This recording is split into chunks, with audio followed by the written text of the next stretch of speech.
প্রিয় দর্শক, সকলকে শুভেচ্ছা জানিয়ে শুরু করছি metro same to the point. আর আমি সঙ্গে রয়েছি সোমা ইসলাম। আপনারা জানেন, রাজনৈতিক বড় বড় ঘটনা কিংবা গুরুত্বপূর্ণ বিষয়গুলোকে নিয়ে আমরা মেট্রো সেম টু দ্য পয়েন্টে আলোচনা করে থাকি। আর আজ আমরা আলোচনা করব তেমনি একটি গুরুত্বপূর্ণ বিষয় নিয়ে। আর সে কারণে বিষয়টি হচ্ছে ব্যবসা বাণিজ্যের সুশাসন। আর এই বিষয়ে কথা বলবার জন্য আজকে মেট্রো সেম টু দ্য পয়েন্টে আমরা যে দুজন অতিথিকে আমন্ত্রণ জানিয়েছি, চলুন দর্শক আগে আমরা পরিচিত হয়ে নিই সেই দুজনের সঙ্গে। আমাদের সঙ্গে আছেন doctor Moinul Khan, commissioner of customs and VAT, NBR. আমাদের সঙ্গে আরও আছেন মইদুল ইসলাম, মহাপরিচালক, লিগ্যাল এইড প্রসিকিউশন, দুর্নীতি দমন কমিশন, দুদক। আজকে আপনাদেরকে দুজনেই আগে আমি সহকারভাবে স্বাগত জানাচ্ছি আমাদের মেট্রো সেম টু দ্য পয়েন্টে। আর অনুষ্ঠান আমি শুরু করতে চাই আপনাকে দিয়ে।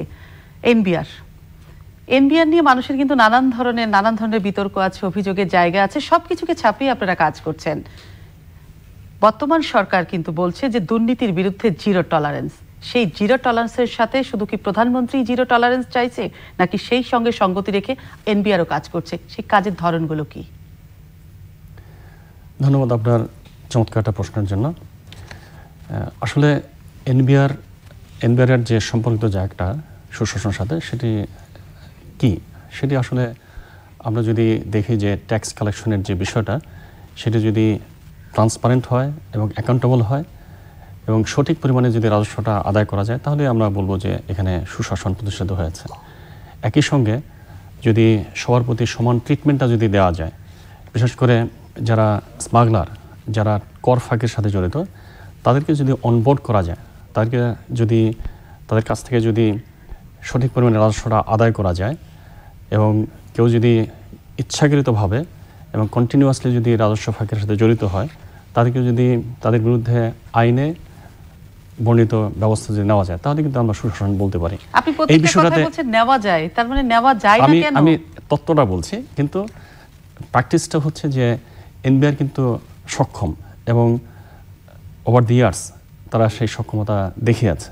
আপনি দেখবেন যে প্রতি বছরই কিন্তু রাজস্ব প্রায় 15 থেকে 20% হারে বাড়ছে। অথচ আমাদের দেখেন যে আমাদের যে অর্থনীতির প্রবৃদ্ধি, সেটি 8%-এর মতো, কিন্তু রাজস্ব কিন্তু বাড়ছে প্রায় 20%-এর মতো। তো এই যে প্রবৃদ্ধি, এটা কিন্তু একটা ইন্ডিকেশন যে এনবিআরের যে সক্ষমতা, সেই সক্ষমতা অনুযায়ী কাজ হচ্ছে।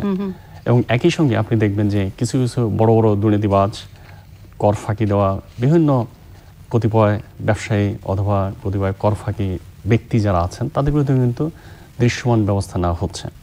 এবং এটা করার জন্য আসলে কি করা দরকার, সেটা হচ্ছে অটোমেশনটা যদি আমি পুরোপুরিভাবে চালু করতে পারি, তাহলে কিন্তু এই যে হয়রানির যেরকম কমবে, তেমনি এই যে ফাঁকিবাজের জায়গাটা, সেটাও কিন্তু কমে যাবে। সে ব্যাপারে কিন্তু পুরোপুরিভাবে ব্যবস্থা নেওয়া হচ্ছে। যেমন কাস্টমসে যদি আপনি দেখেন, সেখানে কিন্তু অ্যাসাইকট অফ ওয়ার্ল্ড নামে একটা সফটওয়্যার তৈরি করা আছে এবং সেটি প্রত্যেকটা কাস্টম স্টেশনে কিন্তু চালু আছে। এবং একই সঙ্গে স্ট্যাটিস্টিক্স কিন্তু আমি পেয়ে যাচ্ছি। একই সঙ্গে এখানে বিভিন্ন রকম আধুনিকায়ন প্রোগ্রাম চালু করা হচ্ছে। তার উদ্দেশ্য হচ্ছে যে কম সময়ে বেশি সার্ভিসটা দেওয়া, একই সঙ্গে যেন আমি যে সার্ভিসটা দিচ্ছি, সেই সার্ভিসটা যেন একেবারে সবাই দেখতে পান, দৃশ্যমান হন এবং অ্যাকাউন্টেবল হয়। কাছে আবারও আসবো, দুদকের কাছে যেতে চাই। দুদক নিয়ে তো মানুষের অভিযোগের একদম শেষ নেই, কিন্তু সবাই তো বলছে আইনের সুশাসন প্রতিষ্ঠার জন্য। আপনারা বলছেন আপনাদের কোনো কাজের অন্ত নেই, কিন্তু আসলে দৃশ্যমান কাজগুলো কি কি? না, ধন্যবাদ আপনাকে। দুর্নীতি দমন কমিশন তো জনগণের একটি প্রতিষ্ঠান, সুতরাং জনগণের চাওয়া অনেক কিছুই থাকবে, প্রত্যাশা আছে। এবং দুর্নীতি দমন কমিশন দুর্নীতির দমনের জন্য, প্রতিরোধের জন্য কাজ করছে।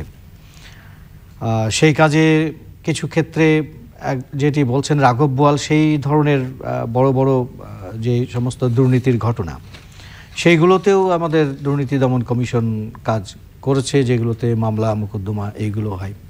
পাশাপাশি আজকে যে আপনার বিষয়বস্তু, যেটি ব্যবসায়ী সুশাসন, সেই বিষয়েও দুর্নীতি দমন কমিশন কাজ করেছে। আমার কাছে আছে যে আমরা কিন্তু এই কাজ করে জাতীয় রাজস্ব বোর্ডের কাছে বেশ কিছু সুপারিশমালাও আমরা দিয়েছি যে এইগুলো করলে এখানে যে দুর্নীতিগুলো হয় সেই পথগুলো বন্ধ করা যায়। আর যারা ইতিমধ্যেই দুর্নীতি করে ফেলেছেন ব্যবসার মাধ্যমে বা অন্য মাধ্যমে, তাদের বিরুদ্ধেও কিন্তু আমাদের মামলা আছে। দুর্নীতি ধরেন সারা বিশ্বের সব জায়গায় হয়, 100% নাম্বার কেউই পায়নি। যিনি মানে যেটা প্রথম হয়েছে নরওয়ে বোধহয়, তার হলো মার্ক 80। সুতরাং তারও কিছু খামতি আছে, মানে হয় কিছু দুর্নীতি। কিন্তু আমাদের দেশের পারসেপশনের জায়গাটাই হচ্ছে কারণ কি, যে আমাদের ইয়েতে জনসাধারণের যে আপনার সেবা প্রাপ্তি, প্রতিটি জায়গায় এই ভোগান্তিটা মানুষের আছে, যেটা বাইরের অন্য অনেক দেশে এই জায়গাগুলোতে কোথাও ভোগান্তি নেই। আপনি একটা লাইসেন্স নিতে যাবেন, নর্মাল ওয়েতে হবে। যে ব্যবসা করতে যাবেন, অটোমেশন ইত্যাদি আছে, এটা প্রসেস অনুযায়ী হয়ে যাবে। এনবিআর এর কাছে যেটা জানতে চাই যে বিমানবন্দরে হর হামেশা একটা নিউজই আমরা দেখতে পাই যে বড় বড় চোরাচালান ধরা পড়ছে, স্বর্ণের বার কিংবা ড্রাগসের বড় বড় চালানগুলো ধরা পড়ছে। কিন্তু যেখানে প্রশ্নটি রয়ে যায় যে হয়তো একটা আমরা দেখাচ্ছি গণমাধ্যম, কিন্তু তার বেশিরভাগই দেখাতে পারছি না, অর্থাৎ নীরবে এটা পাচার হয়ে যাচ্ছে, চলে যাচ্ছে।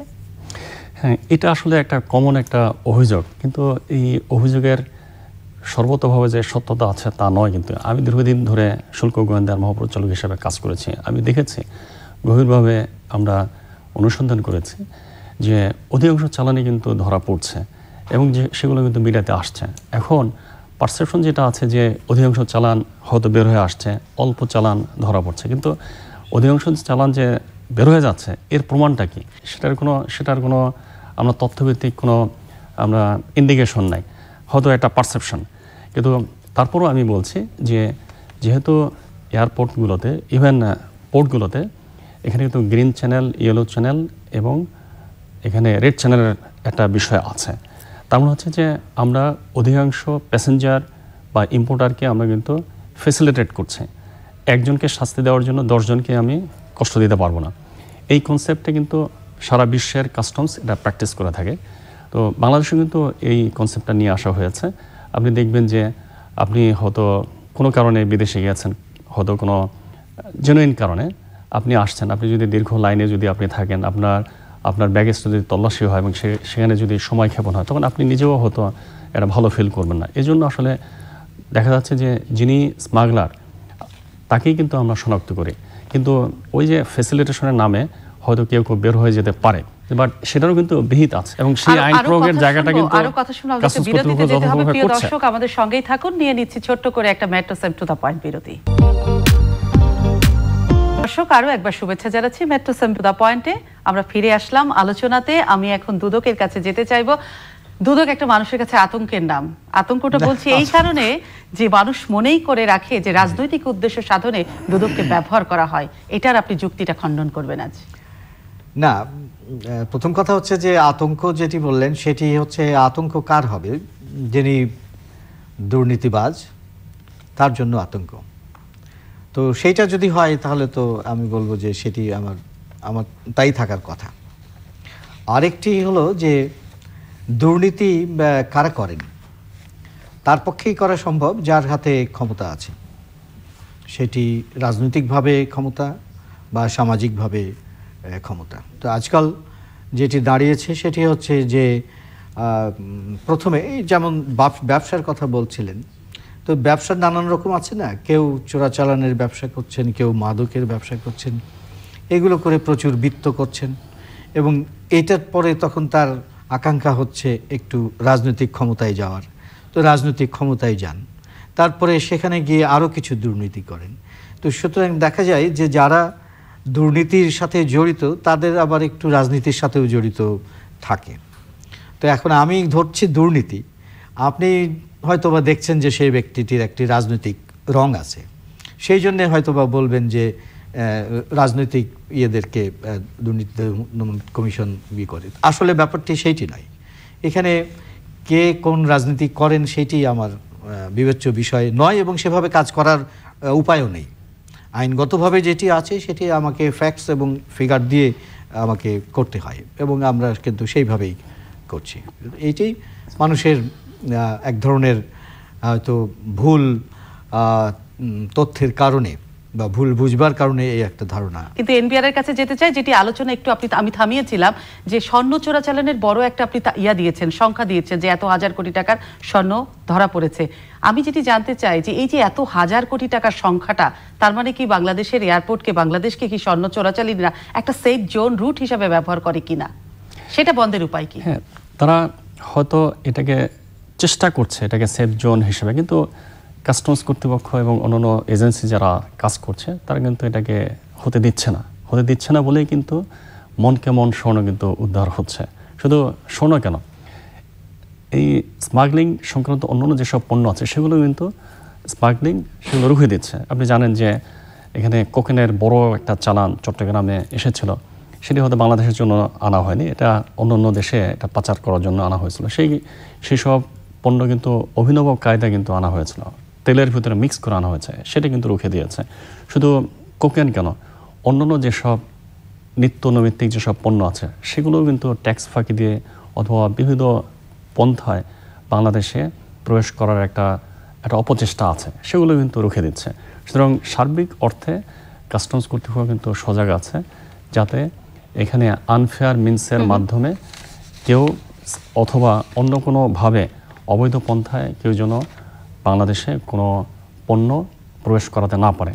একদম অনুষ্ঠানের শেষে চলে আসছে, একদম শেষে এসে দুজনের কাছে আমি একটা প্রশ্নই করব যে ব্যবসা বাণিজ্যের সুশাসন আনবার জন্য এনবিআর কি ধরনের চমক সামনে রাখছে, খুব ছোট করে বলবেন।